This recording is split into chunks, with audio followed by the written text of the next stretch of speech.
Hello students, आपका स्वागत है इस नए वीडियो में। आज स्टूडेंट्स हम बताएंगे आपको गोली दर्पणों से संबंधित कुछ परिभाषाएं। इस वीडियो में स्टूडेंट्स आपको वक्रता केंद्र, वक्रता त्रिज्या, ध्रुव, मुख्य अक्ष, दर्पण का द्वारक, मुख्य फोकस, फोकस दूरी, इतनी डिफरेंसेस आपको बताएंगे। उम्मीद करते हैं स्टूडेंट्स हमारे वीडियो आपको अच्छे लगते होंगे। यदि अच्छे लगते हो तो प्लीज हमारे चैनल को सब्सक्राइब कर लीजिएगा। ये स्टूडेंट परिभाषाएं जानने से पहले आप लोगों को पता होगा, पिछला वीडियो हमने बनाया था उसमें गोली दर्पण और गोली दर्पण के प्रकार आपको बताए थे।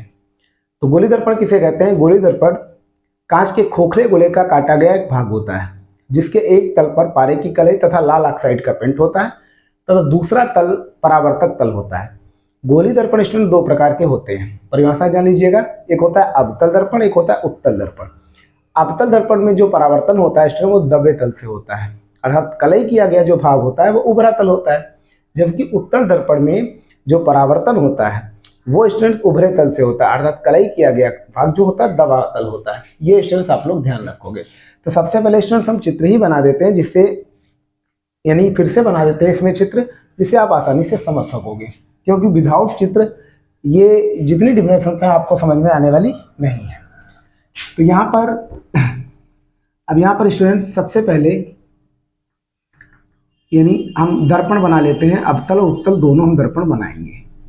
तो आपको मालूम है गोली दर्पण कांच का यानी कांच के खोखले गोले का काटा गया एक भाग होता है।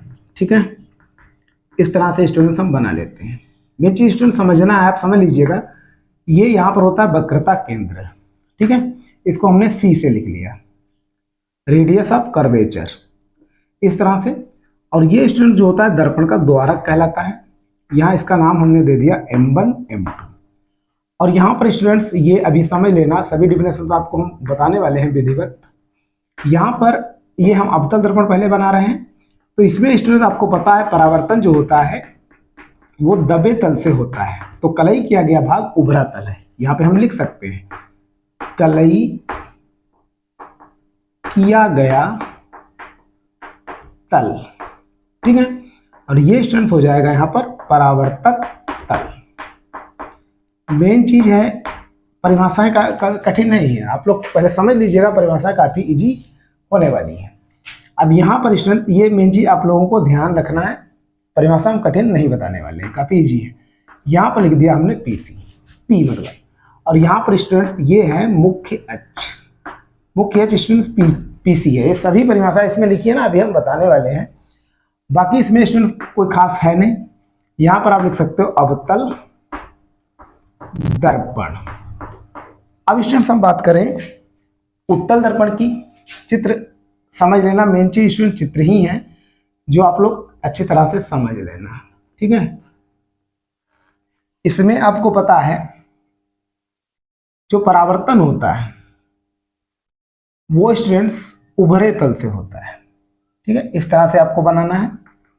मेन चीज आप लोग जब चित्र और थ्योरी समझ जाएंगे ना तो ये काफी इजी लगने वाला है।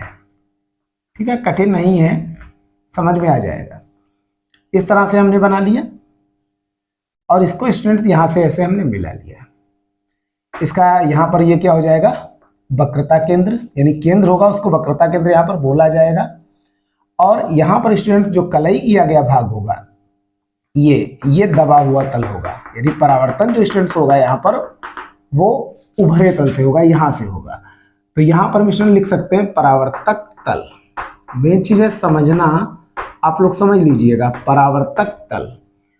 ठीक है, और ये स्टूडेंट्स है कलई किया गया तल, हम लिख देते हैं जिससे आपको विधिवत समझ में आ जाए। कलई किया गया तल। और यहाँ पर स्टूडेंट्स हम लिख देंगे दर्पण का ये ध्रुव बोला जाता है स्टूडेंट्स को। ठीक है, ध्यान रखना, आप लोग समझ जाओगे। मतलब जो परावर्तक तल है इसके मध्य बिंदु को दर्पण का ध्रुव कहते हैं। ठीक है, अभी यही तो परिभाषाएं बता रहे हैं आपको। ये स्टूडेंट्स यहां लिख दोगे मुख्य अक्ष। यही तो परिभाषा आपको बताने के लिए बना रहे हैं। ठीक है, ये चित्र। और ये स्टूडेंट्स आप लोगों को पता चल गया होगा, ये यहां पर लिख सकते हैं M1 M2। ये स्टूडेंट्स है उत्तल दर्पण। ठीक है, अब ये चित्र कंप्लीट हो गए। यदि उत्तल दर्पण अवतल दर्पण के बारे में आपसे पूछा जाए तो ये चित्र बना के आप विजुअल लिख सकते हो। परिभाषा आपको अभी हम बता चुके हैं। अब स्टूडेंट्स हम आपको बताएंगे वक्रता केंद्र। ठीक है, मेन चीज आपको परिभाषा बताएंगे। तो पहली परिभाषा स्टूडेंट्स हमने ली है वक्रता केंद्र। तो इसकी परिभाषा स्टूडेंट्स क्या हो जाएगी, इंग्लिश में से कहते हैं सेंटर ऑफ कर्वेचर। तो आप लोग जानते हो दोनों जगह वक्रता केंद्र सी से हमने प्रदर्शित किया है। तो जिस गोले का दर्पण एक भाग होता है, ठीक है, उसके केंद्र को वक्रता केंद्र कहते हैं। ठीक है, तो परिभाषा क्या कहेंगे, उस गोले के केंद्र को जिसका दर्पण एक भाग होता है उसे वक्रता केंद्र कहते हैं। तो यहां पर स्टूडेंट परिभाषा लिख देते हैं, उस गोले के केंद्र को, उस गोले के केंद्र को जिसका की दर्पण एक भाग है, ऐसे लिख सकते हैं। उस गोले के केंद्र को जिसका की दर्पण एक भाग है वक्रता केंद्र कहते हैं। ठीक है, इस तरह से इतनी परिभाषा आप इसमें लिख सकते हो, यानी उस गोले के केंद्र को जिसका की दर्पण एक भाग है वक्रता केंद्र कहते हैं। ये आप लोग देख सकते हो। तो स्टूडेंट यहां पे लिख देंगे, चित्र में जो सी दिखाई पड़ रहा है वो क्या है, वक्रता केंद्र है। चित्र में सी, दोनों चित्र में आप देख सकते हो, चित्र में सी वक्रता केंद्र है। ये स्टूडेंट ध्यान रखना, चित्र में सी वक्रता केंद्र है या बिंदु सी हम भी कह सकते हैं। ठीक है, अब स्टूडेंट्स हम बात करते हैं डेफिनेशन नंबर 2 की। 2 स्टूडेंट्स परिभाषा क्या है, वक्रता त्रिज्या की डेफिनेशन आपको बताएंगे, रेडियस ऑफ कर्वेचर। तो इसकी स्टूडेंट परिभाषा क्या हो जाएगी, आप लोग समझ सकते हो। इसमें हमने बताया उस गोले के केंद्र को जिसका कि दर्पण एक भाग है वक्रता केंद्र कहते हैं।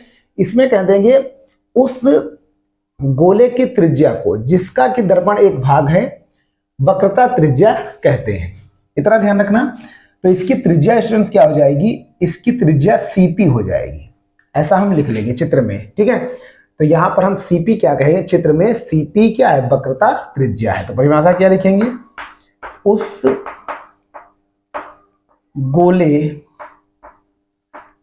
की त्रिज्या को, उस गोले की त्रिज्या को जिसका की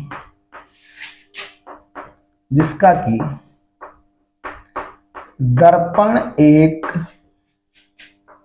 भाग है, दर्पण एक भाग है वक्रता त्रिज्या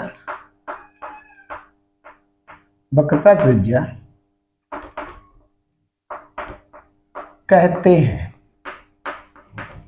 इतना स्टूडेंट्स ध्यान रखना, उस गोले की त्रिज्या को जिसका कि दर्पण एक भाग है वक्रता त्रिज्या कहते हैं। मतलब मेन चीज स्टूडेंट ध्यान रखना, जिसका यानी दर्पण एक भाग होगा उसके जो त्रिज्या होगी उसी को वक्रता त्रिज्या कहते हैं। वही लिखा है, उस गोले की त्रिज्या को जिसका कि दर्पण एक भाग है वक्रता त्रिज्या कहते हैं। तो चित्र में स्टूडेंट्स आप लोग देख सकते हो, चित्र में आपको क्या दिखाई पड़ रहा है, चित्र में जो सीपी है वो वक्रता त्रिज्या है। तो यहां पे लिखेंगे चित्र में सीपी, दोनों चित्र में आप लोग देख सकते हो, चित्र में सीपी वक्रता त्रिज्या है। मतलब ये स्टूडेंट्स हम परिभाषा लिख रहे हैं, बाकी आपको समझा चुके हैं, उसमें कोई भी प्रॉब्लम होने वाली नहीं है। 2 डेफिनेशन स्टूडेंट्स हो गए। उम्मीद करते हैं दोनों परिभाषा आपको समझ में आई होंगी। अब स्टूडेंट्स हम बात करते हैं तीसरी परिभाषा की। तीसरी जो स्टूडेंट्स परिभाषा है वो है ध्रुव की। ये छोटी छोटी परिभाषाएं स्टूडेंट्स आप लोग ध्यान रखना। ध्रुव किसे कहते हैं, ये स्टूडेंट्स हमने बताया है, ये जो है परावर्तक तल है पूरा ये। ठीक है, तो परावर्तक तल के, इसमें भी देख सकते हो उत्तल दर्पण में भी परावर्तक तल के मध्य बिंदु को ध्रुव कहते हैं। ये इतना ध्यान रखना। तो यहां पर हम लिख देते हैं परावर्तक तल के मध्य बिंदु को मध्य बिंदु को दर्पण का ध्रुव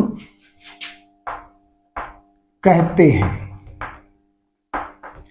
ये सुन ध्यान रखना, चित्र में बिंदु P आप लोग देख सकते हो, चित्र में बिंदु P दर्पण का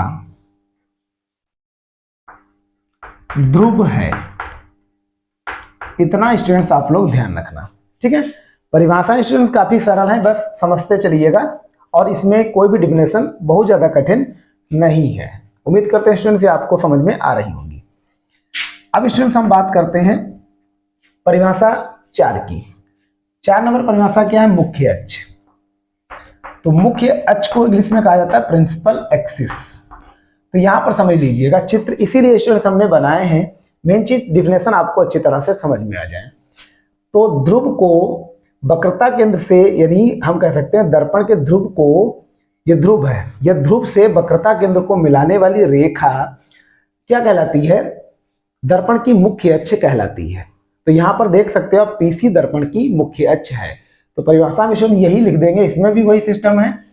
तो लिखेंगे दर्पण के ध्रुव से, या कह सकते ध्रुव से वक्रता केंद्र को मिलाने वाली रेखा, ठीक है, ये आप लोग समझ सकते हो। तो पीसी दर्पण की क्या हो जाएगी? मुख्य अक्ष, जैसा कि हमने लिखा है। तो परिभाषा क्या हो जाएगी? दर्पण के ध्रुव से वक्रता केंद्र को मिलाने वाली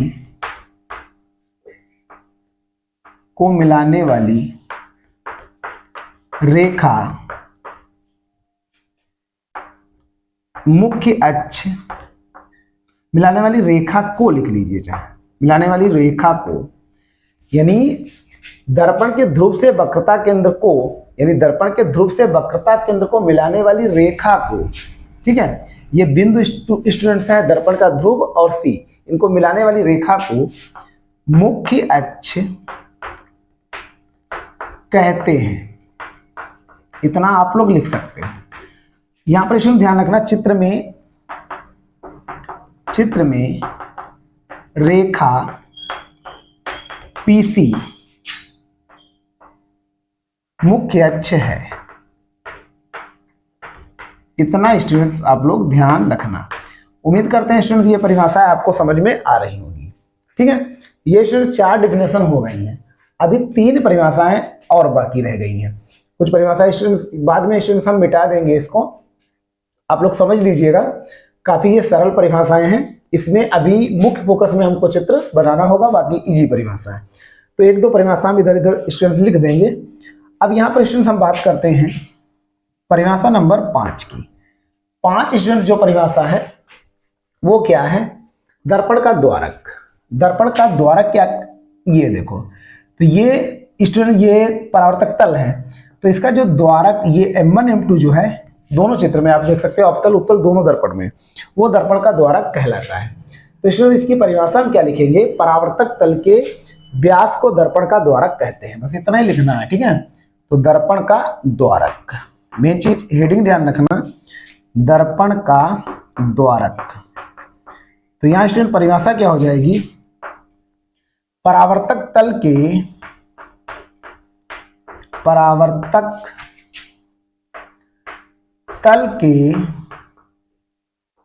व्यास को दर्पण का द्वारक कहते हैं। इतना स्टूडेंट ध्यान रखना। और नोट में नोट क्या लिख देंगे? चित्र में M1 M2 दर्पण का द्वारक है, ठीक है। चित्र में स्टूडेंट आप लोग देख सकते हो, M1 M2 दर्पण का द्वारक है। उम्मीद करते हैं स्टूडेंट्स ये परिभाषा आपको समझ में आ रही होगी। अब स्टूडेंट्स परिभाषा आएगी मुख्य फोकस की, ये स्टूडेंट्स आप लोग समझ लेना। तो यहाँ पर स्टूडेंट्स मुख्य फोकस बचा है और फोकस दूरी। तो छठी परिभाषा है मुख्य फोकस, फिर आएगी फोकस दूरी। इसको स्टूडेंट्स हम यहाँ से मिटा दे रहे हैं। उम्मीद करते हैं स्टूडेंट ये समझ में आ रहा होगा। दो परिभाषाएं हमारी बची हैं, एक फोकस दूरी, दूसरा मुख्य फोकस। ठीक है, उम्मीद करते हैं स्टूडेंट ये परिभाषाएं आपको समझ में आ रही होंगी। अब यहां पर स्टूडेंट्स हम बात करते हैं मुख्य फोकस की। मुख्य फोकस, अब मुख्य फोकस के लिए स्टूडेंट्स चित्र की सहायता से आपको हम समझा देते हैं, तभी आप अच्छी तरह से समझ में आएगा आपको। चित्र स्टूडेंट ये तो अवतल उत्तल दर्पण बने हैं, लेकिन मुख्य फोकस को समझाने के लिए हमको चित्र फिर से बनाने पड़ेंगे। तो यहाँ पर स्टूडेंट्स हम बात करते हैं सबसे पहले अवतल दर्पण की। जैसा कि आपको पता है इसमें परावर्तन जो होता है वो स्टूडेंट्स होता है दबे तल से। तो ये क्या हो जाएगा, कलई किया गया भाग। अब इसमें स्टूडेंट्स समझना क्या है, ये मान लीजिए यहाँ पर ये मुख्य अक्ष है, ठीक है, ये यहाँ पे दर्पण का ध्रुव है, मुख्य अक्ष PC है मान लीजिए, ठीक है। यहाँ पर मुख्य अक्ष से समांतर यानी मुख्य अक्ष के समांतर चलने वाली प्रकाश की किरणें, ठीक है, वास्तव में मुख्य अक्ष के जिस बिंदु पर मिलती हैं, वास्तव में या तो मिलती हैं या मिलती हुई प्रतीत होती हैं, ये स्टूडेंट ध्यान रखना। तो उस बिंदु को मुख्य फोकस कहा जाता है। इतना आपको ध्यान रखना, बाकी इसमें कोई भी डिफिनेशन खास नहीं है। तो मेन चीज, ठीक है। अब ये परावर्तन के पश्चात, तो यहां पर मान लीजिए स्टूडेंट्स ये यहां पर मिल रही, ऐसे मान लीजिए, ठीक है, ऐसे हम बना सकते हैं। चित्र आपको समझना होगा, चित्र में है कुछ नहीं, ठीक है। मेन चीज कुछ तो आपको ध्यान ही रखना होगा जिससे आप आसानी से बना लोगे। तो ये स्टूडेंट आप देख सकते हो, ये वास्तव में यानी किसी बिंदु पर मिल रही है, यानी मुख्य अक्ष के जिस पर बिंदु पर मिलेंगी उसी को बोला जाता है मुख्य अक्ष, ये सॉरी मुख्य फोकस। तो यहां पर स्टूडेंट्स हम लिख लेते हैं F। जो ये बिंदु होगा यही स्टूडेंट्स मुख्य फोकस कहलाता है। लेकिन ये स्टूडेंट्स हमने यानी अवतल दर्पण के लिए बता दिया आपको, ठीक है, अवतल दर्पण। अब यही चीज स्टूडेंट्स हम उत्तल दर्पण में प्रदर्शित यानी ऐसे दर्शा देंगे, ठीक है। उम्मीद करते हैं स्टूडेंट्स आपको समझ में आ रहा होगा। अब यहाँ पर स्टूडेंट्स यहाँ पर चित्र स्टूडेंट बना लेते हैं, बाकी डिफिनेशन हम उधर लिख देंगे। इसमें आपको पता है कि परावर्तन जो होता है, ठीक है, वो उभरे तल में हो, उभले यानी उभरे तल से होता है, ठीक है, ये ध्यान रखना।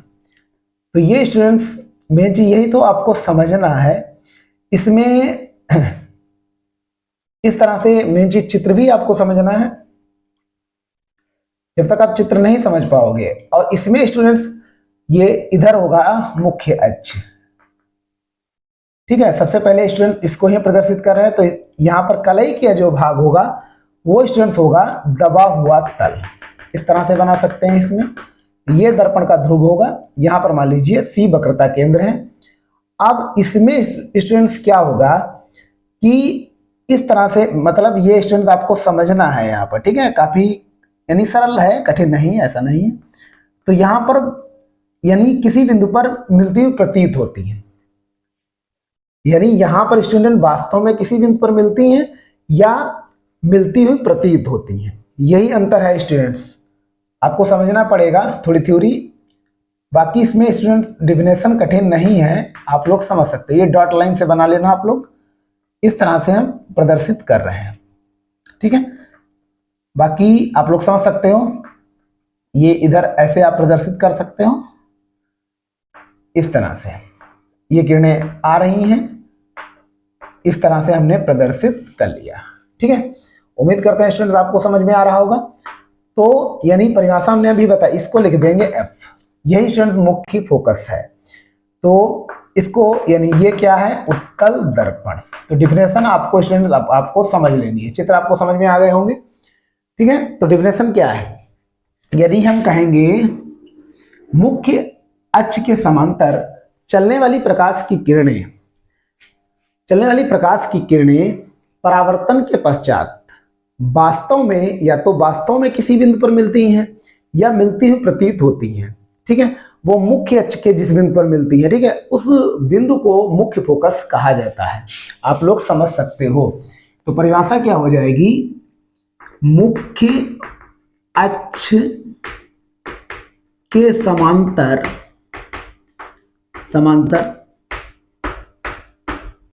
चलने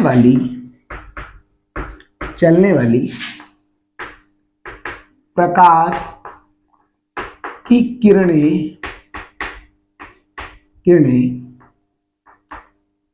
परावर्तन के पश्चात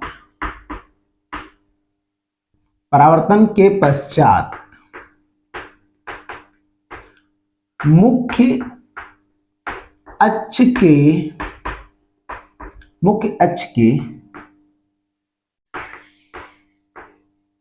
के जिस बिंदु पर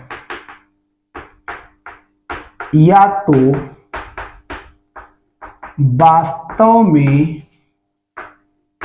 वास्तव में मिलती हैं या मिलती हुई प्रतीत होती हैं, उस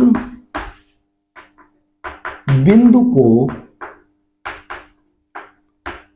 मुख्य फोकस कहते हैं, ठीक है। चित्र में F, ठीक है, चित्र में F मुख्य फोकस है। यहां पर स्टूडेंट्स हम बिंदु भी लिख सकते हैं, बिंदु F मुख्य फोकस है। ये स्टूडेंट्स आप लोगों को ध्यान रखना है। अब स्टूडेंट्स लास्ट परिभाषा बची है। 6 परिभाषा स्टूडेंट्स आपको बता चुके हैं। 7वीं परिभाषा स्टूडेंट्स हमने बताई थी फोकस दूरी। तो परिभाषा स्टूडेंट्स आप काफी सरल है, ध्यान रखना। ये जो PF है स्टूडेंट्स, ध्रुव यानी P ध्रुव है और F जो है स्टूडेंट्स ये मुख्य फोकस है। तो यहां पर परिभाषा कहेंगे यानी दर्पण के ध्रुव से और मुख्य फोकस के बीच की दूरी को, दर्पण के ध्रुव से मुख्य फोकस के बीच की दूरी को दर्पण की फोकस दूरी कहते हैं। ऐसा स्टूडेंट्स हम लिख लेंगे। तो यही परिभाषा स्टूडेंट्स हम लिख देते हैं, दर्पण के ध्रुव से मुख्य फोकस